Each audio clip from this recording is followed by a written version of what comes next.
اکثر اونایی که آیفون دارن این دکمه اکشن باتن رو فقط واسه سایلنت کردن گوشیشون استفاده میکنن، ولی من شخصی سازیش کردم. با فشار دادن این دکمه میتونم کلی کار از جمله خاموش روشن کردن وای فای، بلوتوث، چراغ قوه و ارسال SMS خودکار و سایلنت کردن گوشیم استفاده کنم. اینم نمونهش.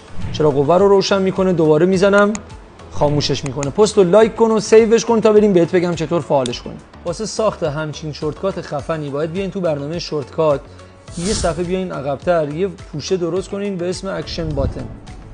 پوشه رو که درست کردین وارد چین، اینجا مثبت بالا رو بزنین، اینجا سرچ کنین سایلنت مود رو بیارین و رو ترن کلیک کنین و رو تاگل بزنین تا هم سایلنت کنه هم از سایلنت در بیاره. دوباره مثبت رو بزنین، بیاین تو قسمت کنترل، ببینین هر گزینه‌ای، هر آپشنی که بخواید میتونین تو این قسمت اضافه کنین. مثلا وای فای رو بیارین، اینم باید بذارین رو گزینه دوم. الان بیاین تو ستینگ گوشیتون، بیاین تو قسمت اکشن باتن، اینجا بیاین رو گزینه شورتکات چوز رو بزنین، قسمت مای شورتکات شو فولدر رو بزنین و اکشن باتن رو انتخاب کنین.